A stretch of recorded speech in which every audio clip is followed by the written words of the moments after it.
Welcome to the latest edition of the World Report. I'm Scott Crowfoot.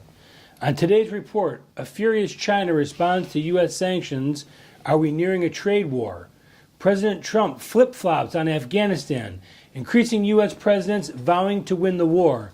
But the question is, does anyone even know what victory in this war looks like? 63 shot in one weekend in America's toughest gun control city, Chicago. Our history segment explores the struggles of immigrating into America. But first, our top stories. Occupy Wall Street, Black Lives Matter, Antifa. It's the same bust-in, Soros-backed, paid-for agitators creating chaos in the streets of America, changing the name to fit the latest fake outrage. This time, it's monuments and statues.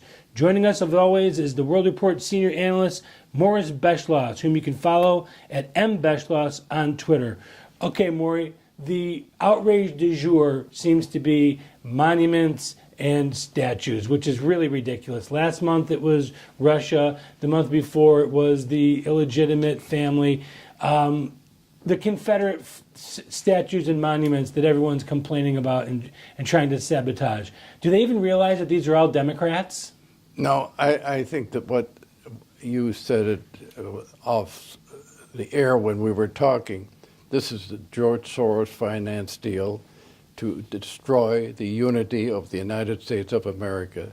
This has nothing, they're all Democrats because people that are basically against the solidity and the enormity and the preference of the United States over any other country in the world is now found in the Republican Party. And the Democrats are extremely furious about the last election because the people that they depended on to win the election are now Republicans. The Democrats, well, maybe not Republicans, but they voted for Trump. What's the difference? The point is, who was the one that allowed Trump to win? The Democrats, and the fact that the blue-collar workers who were losing jobs. You know, the one thing, you know, I write every day about different things, and I found out a number that absolutely shocked me. Now, that number was that 68% of America's world-leading gross domestic product of $8.75 trillion is for consumption. It means it's made anywhere in the world. And the conglomerates in this country, whether they're, whoever they are, whatever business they're in, are going to get the lowest cost they can. And especially under Obama, and to some extent over George W. Bush, who did nothing during his 8 years in office, they developed a situation where they could take their, not only take their business overseas, they could buy overseas, but they would literally, I know people in my industry, a lot of people, that shifted their production capability to China, to Mexico, to South America, to Germany, all over the world, because what is their objective? Their objective is to make money, to make their stock market look good so they can get richer for it. That's just, from a business standpoint, that's a big objective. Since there was no major tariff on the goods coming in or penalizing companies that went overseas in order to do this, what happened was that there was a tremendous shift from factories and factory employment to the fact that suddenly they were closing factories down because they were getting the goods much more cheaper elsewhere. Nobody seemed to say anything about it.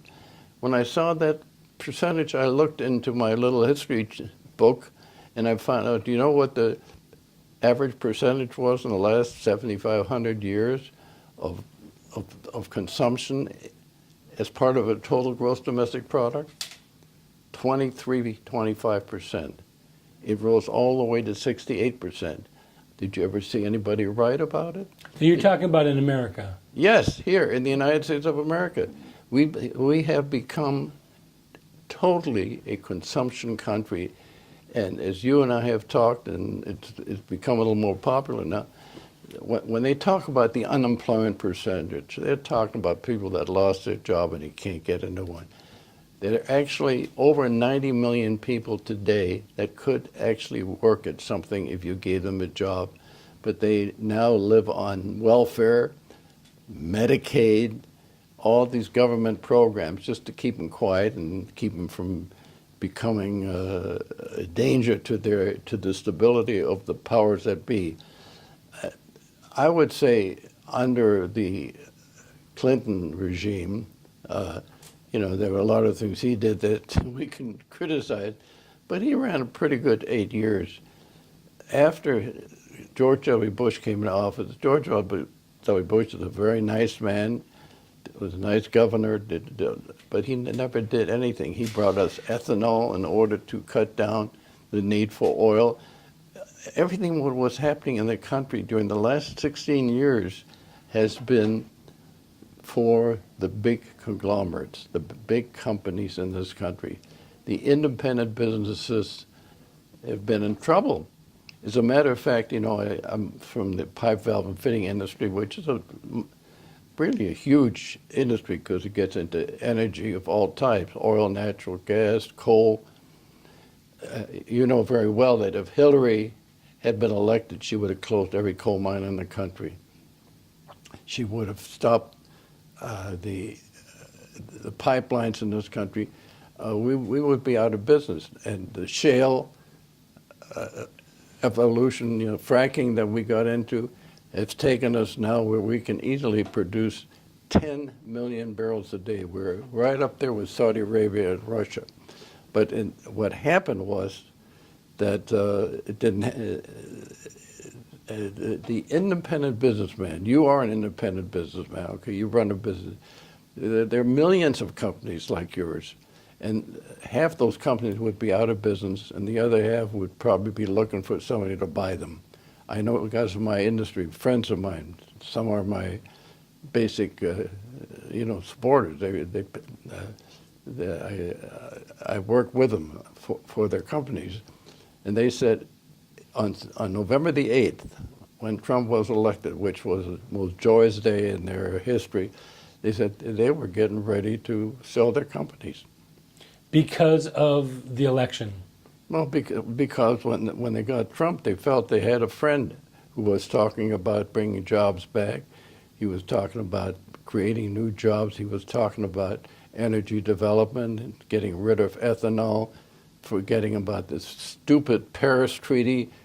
The thing that is so disgraceful about the Paris Treaty and these other treaties, you can talk about all these government or world government organizations that start the United Nations. Who do you think pays most of the freight for the United Nations?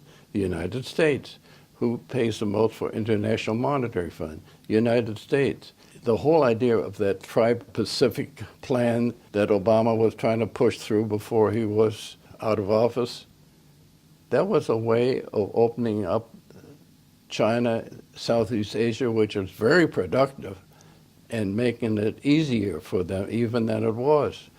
We would have become nothing but a country looking for other countries to make the goods, while we became dependent on them because it made it look good for the average consumer. Because the average consumer would see looking for the lowest price for goods that are comparable to what they make. And let's not kid ourselves. Most of the goods that are being imported are good stuff.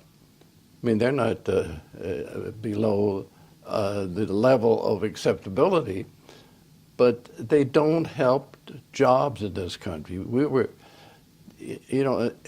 during the 8 years of Obama, our job situation was so bad that we never actually went over 1.5% per quarter as far as growth was concerned. In effect, we were standing still all these years. Well, the point being is that Barack Obama comes from a standpoint that growth is an enemy. We're not supposed to grow. It contributes to global warming. It contributes to the population increase, and Democrats are completely against those things. I would say, and I don't want to get overboard on this, make it sound too attack-oriented, but the man really was looking for the United States to go downhill fast. He was making Jimmy Carter, who came, you go back to Jimmy Carter and Ronald Reagan. when Jimmy Carter was defeated by Ronald Reagan, there was a great similarity to what's happening now. What happened was that in Ronald Reagan coming in, he had the much more difficulty than Trump is having now, because we had an inflation that was going crazy at the time. You were a little younger than me at that time. And he had a House and a Senate completely run by Democrats. Exactly. He had a media completely run by the Democrat Party. He had zero outside support from any kind of media. No Fox News, no talk radio. But can you imagine there was Trump no? has. I remember when we bought our house in 81, the mortgage that we had at the time was 20%. It was runaway inflation is so insidious. There was nobody there to do anything. I consider Reagan one of the greatest presidents we've had. Of all the 45 presidents we've had, I consider him right up there. And people forget that it took Reagan a couple of years to actually get some momentum. 2 years. And some speed going. It's easy to look back at his 8 years, once we're 30, 40, 50 years outside of it, but he didn't get going that quickly out of the box. No, but he did. He was a very congenial person. People loved him. I mean, he had a kind of a personality that people took to. And what he was able to do, the Speaker of the House, Tip O'Neill, was a decent guy. He was very powerful. He was more powerful than any Democrat alive today. And they sat down together and said, what can we do for the United States of America? That's when the Republicans and the Democrats, as though they were rivals, they could actually sit together and make things happen They were for America. Americans, Right. first and foremost.